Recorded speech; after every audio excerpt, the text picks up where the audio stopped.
Алмаз, это я, Данияр Сапарбаев, Илим, Мирбек Курманбаев. Булар аз какты иштешет? Вот эки досум банкта иштешет. Бул досум госрегистрде иштейт. Бул досум бизнес менен алектенет. Депутат Улан Приимов ар бир группалашынын аты жөнүн кайсы кызматта иштей турганын азырда жатка айтып берет. Себеби күн алыс байланышып үй бүлөлөрү менен тыгыз катташып турушат экен. Бүгүн да анын телефонундагы WhatsApp'та ФК 195 деп аталган тайпада кызуу баарлашуу. Группанын аталышы да алар 1995-2000 жылдар аралыгында Ош технологиялык университетинин экономика факультетинин бюджеттик бөлүмүнөн кыскартылып коюлуптур. ФК 195 деп аябай ушундай бир жакшы группада окуганбыз. Бюджетный болгондо дагычы. Ал жерде мына бир топ биздин бүгүнкү ошол группалаштарыбыз мамлекетибиздин булуң бурчунда ошондой эле биздин билим берүү тармагында, саламаттык сактоо тармагында болобу бүгүнкү күнү ийгиликтүү иштешип келе жатышат. Мен күнүгө барып окугамын. Менде целый там фотоальбом өзүмдүн группалаштарым мененчи. Азыр эми жанымда жок экен, бирок эгерде сиздер интервью ала турганыңыздарды билгенде мен алып келип өзүмдүн группалаштарымда көрсөтмөк экен, группалаштарымдагы сыймыктанып сүйүнүп калмак экен. Учурда жогорку кеңештин депутаттарынын баары эле группалаштарынын аты жөнүн билери күмөн болууда. Себеби кечээ УКМК маалымат таратып, анда мамлекеттик жана муниципалдык кызматкерлердин дипломун текшерүүдө 184 чиновниктин жогорку билими тууралуу документтери шек жаратып жатканын билдирди. Анын арасында 7-чакырылыштын 3 парламентарии да бар экен. Жарым ай мурда таратылган маалыматта 4 эл өкүлүнүн диплому шек жаратып жаткан болчу. Ал депутаттар кимдер белгисиз. УКМК алардын санын айтканы менен аты жөндөрүн ачыктай элек. Мен группалаштарым меники 100 жолу текшергеле. Бизди буга чейин да текшерген. Мен 78-жылы мектепти бүткөндөн кийин, мектепти бүтүп похвальный лист деп койчулар. Ардактуу грамота деп койчулар, мактоо грамотасы деп койчулар. Бүтүп Жалал Абад зооветеринарный техникумду бүткөм. Ал жерде дагы с отличием бүткөм. Бүтүп, анан Айыл чарба институтуна, Скрябин атындагы Айыл чарба институтуна киргенмин. Андан кийин ошо жогорку билимдүү дипломдон кийин мен өзүмдүн да билимди өркүндөтүү үчүн кийин өзүңүздөр баарыңыздар билесиңер. Бул Кыргызстанда юрист болбосо болбойт экен, экономист болбосо болбойт деп мен дагы ошо юридикалык институт, то есть мына Баласагын атындагы университеттин юридикалык факультеттин Оштогу филиалын бүтүргөнмүн. Биринчи вот Скрябин атындагы Айыл чарба институтунда группалаштарыңызды билесиз. Айнан кандай билбейм, азыркы чейин эртең кааласаңар, эртең сүрөттөрдү алып келип берейин.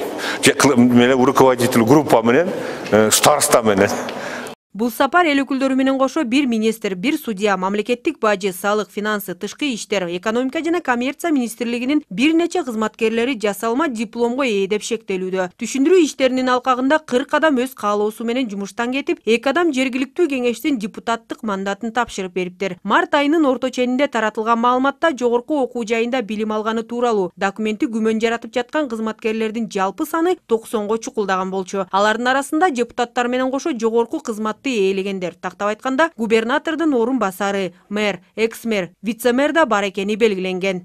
Курсташтар менен катташам, аны архитектурный факультет бүткөндөр 89-жылы. Бүгүнкү күндө Бишкек шаарынын башкы архитектору Анарбеков Канат менен курсташым. Зам главный архитектор Жороев Марат Бишкек шаарынын биринчи орун басары, ал да менин курсташым. Бир группада окуганбыз. Замира Кангелдиева деген бар Бишкек шаарда зам главный архитектор болуп жүрөт. Ошолор менен окугам. Ушундай курсташтар эми көп. Республика боюнча Ош шаарынын зам главный архитектору Айбек деген Жетимишев Айбек Ош шаарынын архитектурасында иштейт, ал да менин курсташым. Жасалма дипломдорду колдонууга шектелгендердин эң көбү билим берүү жаатында иштегендер болуп, алардын саны 40 кишиге жетүүдө. Андан кийинки орунда ички иштер органдарында эмгектенгендер экен. Өткөн сапарда дал ушундай эле көрсөткүч болуп, аталган 2 тармак алдыда келген. Ал арада айрым эл өкүлдөрү диплому жасалма чыккандарды ачык эле айтып коюу зарыл дешет. Себеби баары бүкүтүкү болуп, кимден шек санаарын билбей отурушуптур. Менин оюмча азыркы учурда ГКМБнин азыр жөн эле бирөөгө шек келтирбей ачык эле айтып коюш керек да, аты жөнүн. Ошо ачык эле айтып коюш керек. Мындай болду. Сен дипломду сатып алдың. Менин оюмча сатып алгандар бүт бара кеч керек.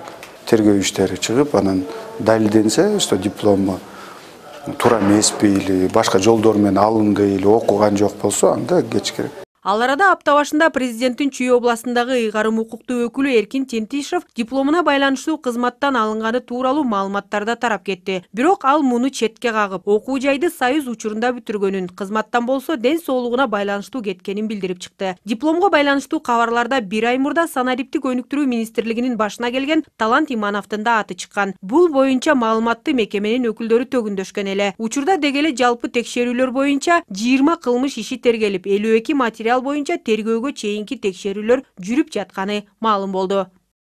Акмарал Сабатар, Адилет Чокоев, НТС.